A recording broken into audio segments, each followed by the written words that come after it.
The night my father threw me out of the house, it wasn't raining, and there was no dramatic thunder rolling across the sky. The neighborhood was quiet. Porch lights glowed warmly on every house except ours, where the front door slammed so hard behind me that the sound echoed down the empty street. I stood there holding nothing but the clothes I was wearing. No suitcase. No wallet. No phone. My father had taken everything and pointed toward the sidewalk as if I were a stranger who had wandered onto his property. "You wanted to prove you're better than me," he said with cold eyes. "Go prove it. From this moment on, you're no son of mine." My younger brother watched from the hallway with a smirk, while my stepmother folded her arms without saying a word. The people who had called themselves my family didn't even wait to see where I would sleep. The lights inside the house went out one by one, and I realized that after 26 years, I no longer had a place to call home.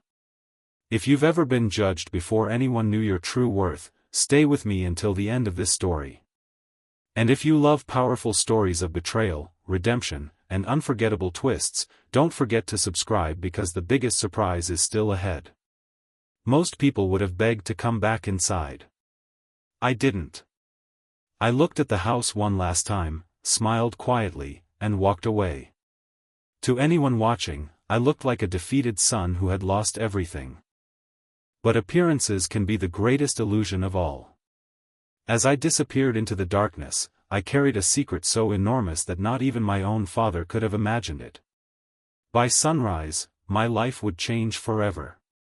Growing up, I learned early that love in my father's house always came with conditions. After my mother passed away when I was 12, everything changed. My father remarried within a year, and suddenly I became the reminder of a life he wanted to forget. My stepmother never shouted. She didn't have to. Her disappointment was quieter, sharper, and somehow more painful.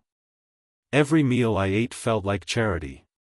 Every mistake became proof that I wasn't good enough. Meanwhile, my younger stepbrother was praised for the smallest achievements. If he scored a C on a test, he was celebrated.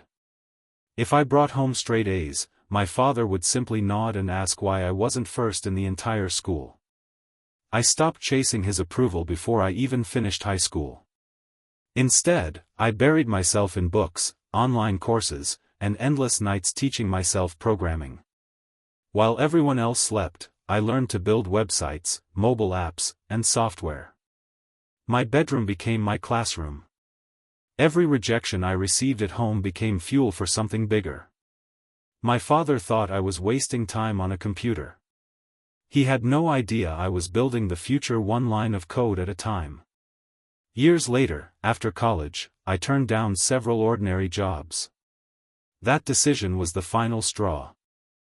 My father believed success meant working for someone else and collecting a paycheck every month. I believed success meant creating something of my own. We argued constantly. He called me lazy, irresponsible, and selfish. He didn't know that I had already signed confidential contracts worth more money than he would earn in 20 lifetimes.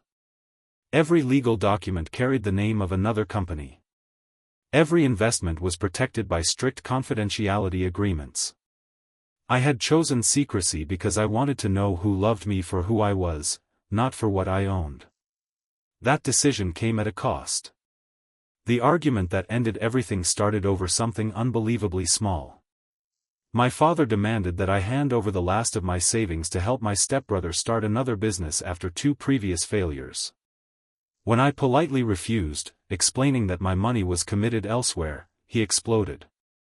"Committed to what?" he shouted. "Your imaginary dreams?" My stepbrother laughed. "He doesn't even have a real job." I looked at my father and calmly answered, "One day you'll understand."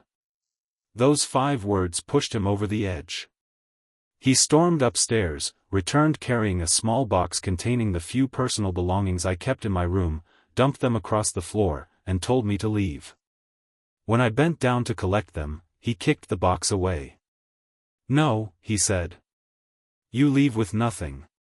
Everything under this roof belongs to me." I didn't argue. I simply nodded. Sometimes silence is more powerful than revenge. I walked through the front door with empty hands but a peaceful heart. Because deep inside, I knew something they didn't.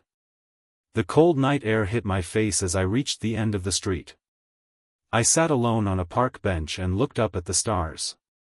For the first time in years, I felt strangely free. No shouting. No insults. No pretending. Just silence. Around midnight, an elderly homeless man sat beside me. He noticed I wasn't carrying anything and smiled kindly. "First night?" he asked. I nodded. He tore his sandwich in half and offered me a piece. It wasn't expensive. It wasn't fancy. But after everything that had happened, it felt like the richest meal I'd ever been given. As dawn slowly approached, I checked the time on the public clock across the street. 6 o'clock. I stood up, brushed the dust from my jacket, and began walking toward a destination no one, not even my father, knew existed. Little did the city know that within the next hour, a convoy of black luxury SUVs would arrive, security gates would slowly open, and the man who had been thrown out with nothing would quietly walk into a breathtaking mansion worth $30 million, leaving everyone who had doubted him speechless.